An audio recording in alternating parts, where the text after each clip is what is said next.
Bismillahirrahmanirrahim. Assalamualaikum warahmatullahi wabarakatuh. Kita lanjut pada mata kuliah ekologi umum, dan pada pertemuan kali ini kita akan membicarakan tentang konsep produktivitas primer dan berbagai hal yang terkait dengan produktivitas primer. Namun tentunya kita juga akan membahas tentang apa itu produktivitas sebagai pengantar dalam kuliah ini.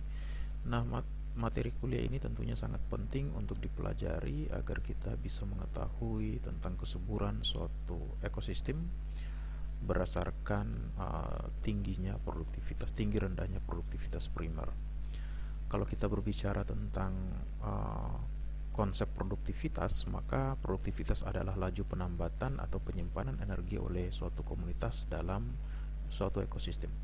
Nah, produktivitas pada aras produsen disebut sebagai produktivitas primer atau produktivitas dasar, sementara pada aras konsumen disebut dengan produktivitas sekunder. Nah, kalau kita berbicara tentang produktivitas primer, ini banyak sekali definisinya.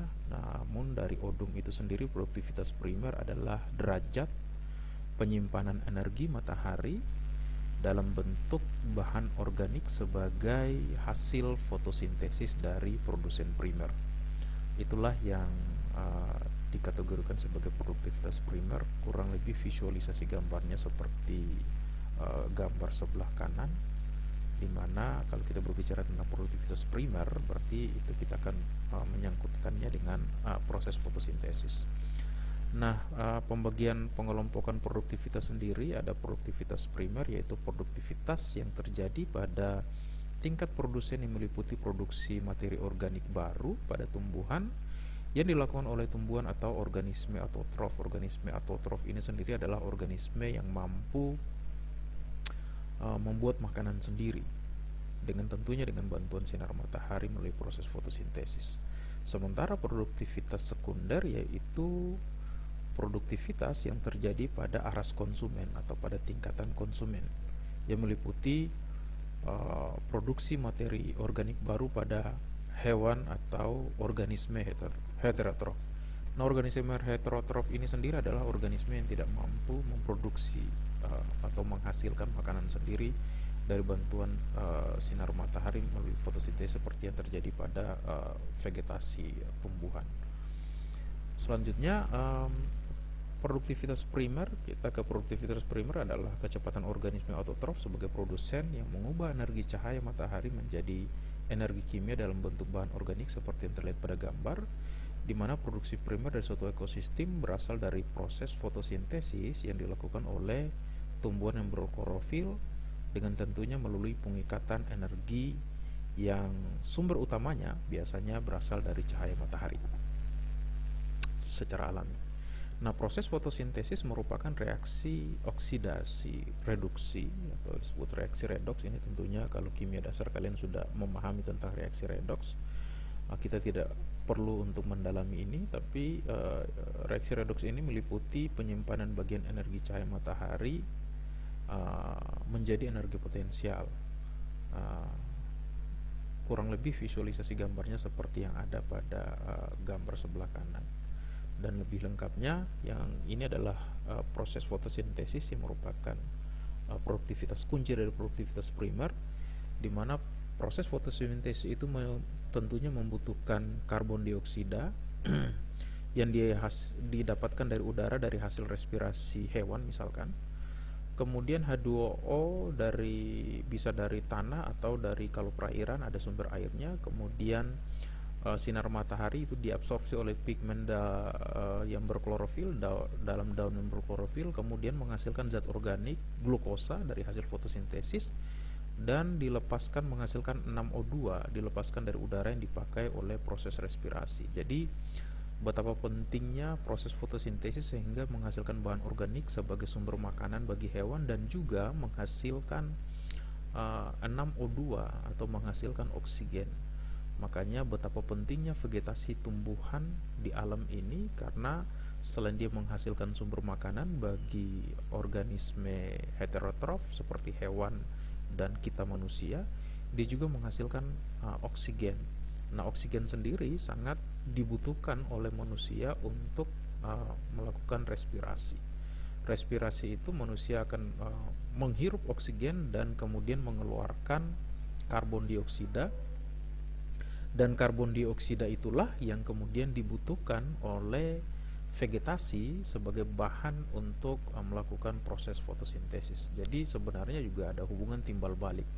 Nah, kalau kita mempelajari dan memahami proses fotosintesis, maka tentunya kita tidak perlu mengeksploitasi tumbuhan misalkan atau tanaman secara serampangan, karena tentunya dia punya peran yang sangat strategis sebagai sumber kehidupan di muka bumi.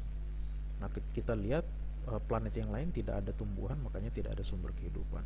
Nah, penggolongan produktivitas primer ada produktivitas primer bruto atau gross primary productivity, merupakan kecepatan cahaya matahari yang diikat oleh vegetasi. Ini masih produktivitas primer bruto atau kasar.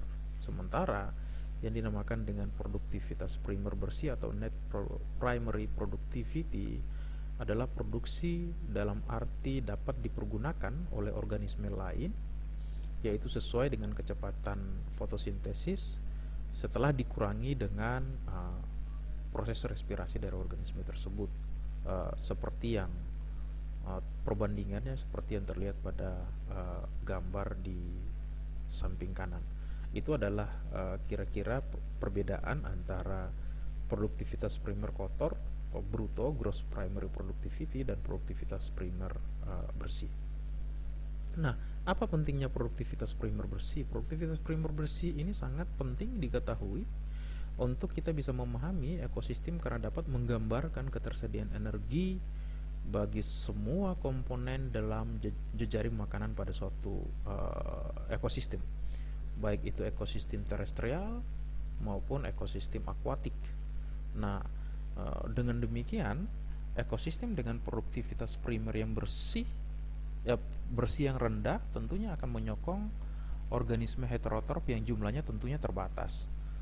Begitu juga sebaliknya, jika suatu ekosistem ada sumber produktivitas primer berupa banyak dan beragam vegetasi, maka tentunya produktivitas primernya akan tinggi, dan tentunya dia akan juga mendukung tingginya organisme heterotrof yang memanfaatkan vegetasi tersebut.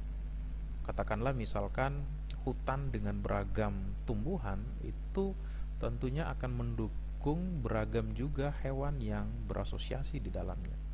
Begitu pula kalau hanya 1-2 jenis tumbuhan, tentunya produktivitas primernya juga akan terbatas dan akan mendukung minimnya vegetasi, minimnya hewan yang berasosiasi. Sama dengan ekosistem perairan seperti yang terlihat pada gambar ini adalah contoh rantai makanan, dan di bawah adalah jejaring makanan yang kompleks. Kalau sumber produktivitas primernya terbatas, maka tentunya jejaring makanan yang terbentuk juga akan sangat sederhana jika dibandingkan dengan sumber produktivitas primer yang beragam, bukan saja dari fitoplankton tapi juga dari tumbuhan-tumbuhan yang lainnya, sehingga akan mendukung tingginya produktivitas sekunder, artinya mendukung biodiversitas hewan yang juga tinggi. Itu adalah hukum alam. Nah, ada 3 kategori produktivitas primer yang bisa dipelajari. Contohnya yaitu ada relatif yang tidak produktif atau produktifnya rendah, termasuk sebagian besar lautan terbuka atau offshore dengan memiliki produktivitas primer yang rendah, hanya 0,1 gram karbon per meter persegi per hari. Kenapa demikian? Karena memang offshore atau laut lepas itu hanya mungkin bergantung kepada fitoplankton, sehingga tentunya produktivitas primernya tidak beragam seperti yang sudah Bapak jelaskan tadi. Kemudian produktivitas medium meliputi sistem laut. Produktivitas primer medium ini meliputi sistem laut pada perairan dangkal, danau, sungai dengan nilai produktivitas primernya antara 1 sampai dengan 10 gram karbon per meter persegi per hari. Nah, ini tentunya dikategorikan sedang, disesuaikan dengan tentunya dengan beragam vegetasi misalkan sebagai sumber untuk penunjang produktivitas primer melalui proses fotosintesis. Sementara yang sangat produktif itu biasa meliputi perairan estuari, ekosistem mangrove, padang lamun, terumbu karang dengan nilai produktivitas primer antara 10 sampai 20 gram, bahkan bisa lebih karbon per meter persegi per hari, tergantung lokasi-lokasi tertentu. Artinya bahwa jika ekosistem ini terjaga dengan baik, maka tentunya dia akan menghasilkan produktivitas primer yang tinggi. Maka dengan menghasilkan produktivitas primer yang tinggi tersebut, tentunya dia akan mendukung juga produktivitas sekunder, atau dia akan mendukung berbagai hewan atau biota lain yang hidup berasosiasi di dalamnya, karena dijadikan sebagai sumber makanan, tempat perlindungan, dan sebagainya. Nah, dengan demikian maka kalau kita memahami konsep produktivitas primer seperti ini, maka betapa pentingnya kita melindungi keragaman vegetasi misalkan sebagai sumber untuk mendukung produktivitas primer, yang pada akhirnya dia akan mendukung produktivitas sekunder, akan banyak biota yang berasosiasi dalamnya, dan tentunya manusia yang memanfaatkan biota yang berasosiasi dalamnya juga sangat penting, sehingga dari segi ekologi akan mendukung segi ekonomi dan sosial serta budaya masyarakat untuk hidup sejahtera. Maka tentunya lingkungan kita harus dijaga kalau kita mau memahami tentang prinsip produktivitas primer. Ada 3 komponen dalam proses fotosintesis. Kalau kita flashback lagi, yang seperti gambar fotosintesis yang dari slide sebelumnya, bahwa fotosintesis itu butuh tersedianya gas karbon dioksida yang merupakan sumber utama yang diperoleh dari udara, atau kalau dalam perairan juga biasa juga dari udara juga maksimal. Kemudian komponen klorofil sebagai syarat mutlak dalam sistem hijau daun untuk memungkinkan terlaksananya proses fotosintesis. Tanpa komponen klorofil tentunya tidak akan bisa mengikat cahaya matahari untuk melakukan proses fotosintesis, dan tentunya sinar matahari untuk ditransformasikan sebagai sumber energi. Walaupun sebenarnya cahaya tampak selain matahari juga itu bisa menjadi sumber energi untuk proses fotosintesis, tapi kalau di alam tentunya sumber utamanya adalah cahaya matahari. Dengan cahaya matahari yang optimal, maka tentunya akan mendukung optimalnya proses fotosintesis, dan dengan tingginya proses fotosintesis maka tentunya akan menghasilkan bahan organik yang juga sangat dibutuhkan oleh hewan maupun manusia, dan juga menghasilkan oksigen, baik oksigen di udara maupun oksigen terlarut kalau jika di akuatik, yang memang juga sangat dibutuhkan oleh hewan termasuk juga manusia. Itulah pentingnya proses fotosintesis, sehingga komponen-komponen seperti itu yang perlu dijaga. Nah, ada juga faktor penentu produktivitas primer di perairan.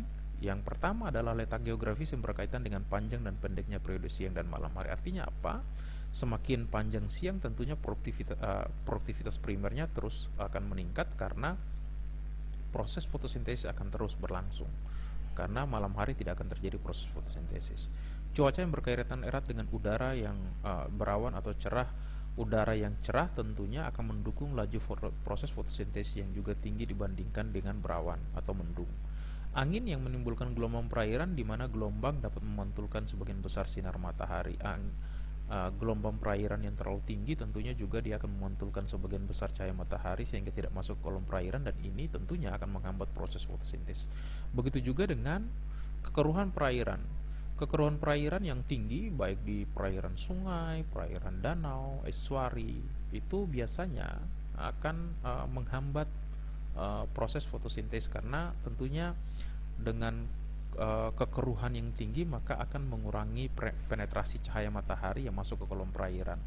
Kita tahu sendiri bahwa cahaya matahari merupakan sumber yang paling dominan untuk terjadinya proses fotosintesis secara alamiah di alam, termasuk juga di perairan. Makanya kekeruhan itu sebenarnya dia akan menghambat penetrasi cahaya matahari. Jumlah cahaya matahari yang masuk ke kolom perairan itu tentunya akan mendukung juga tingginya, disesuaikan dengan tingginya produktivitas primer melalui proses fotosintesis yang terjadi. Kemudian suhu perairan juga dapat menghilangkan lapisan termokline dan mendorong permukaan massa air yang menyediakan zat hara untuk proses fotosintesis. Ini kalau di laut dalam itu ada namanya lapisan termokline pada sekitar 50-100 meter di bawah permukaan laut, yang tentunya dia akan menghambat terjadinya distribusi nutrien. Kita tahu bahwa nutrien itu zat hara atau nutrien nitrat fosfat itu sangat dibutuhkan oleh plankton misalkan untuk melakukan proses fotosintesis. Jadi jika suhu perairan ini dia kemudian akan dapat menghilangkan lapisan termoklay, maka tentunya proses fotosintesis akan terjadi pada kolom perairan secara merata. Tapi kalau suhu perairan ini dia akan menjadi penghambat, kemudian terjadi stratifikasi perairan yang menyebabkan perairan itu tidak homogen, dan tentunya nanti akan menghambat distribusi zat hara secara luas ke kolom perairan, yang tentunya zat hara ini sebagai bahan bakar bagi proses fotosintesis selain dari sinar matahari itu sendiri. Nah, ini tentunya akan menjadi persoalan, sehingga distribusi fotosintesis di suatu perairan tentunya sangat terkait dengan suhu yang dapat menghilangkan lapisan termoklay. Nah, sebenarnya ini adalah beberapa contoh dari variabel-variabel yang kemudian bisa menentukan tinggi rendahnya produktivitas primer di suatu perairan. Makanya produktivitas primer di seluruh perairan dunia tentunya berbeda-beda karena ada hal-hal yang mendukung seperti hal ini, baik menghambat maupun mendukung seperti hal ini.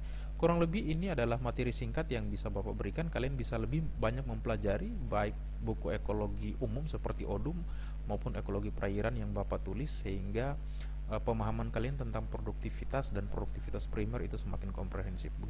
Demikian Bapak akhiri. Wallahul muwaffiq ila aqwamit thoriq. Wassalamualaikum warahmatullahi wabarakatuh. Sekian dan terima kasih. Kita bertemu lagi pada materi perkuliahan berikutnya.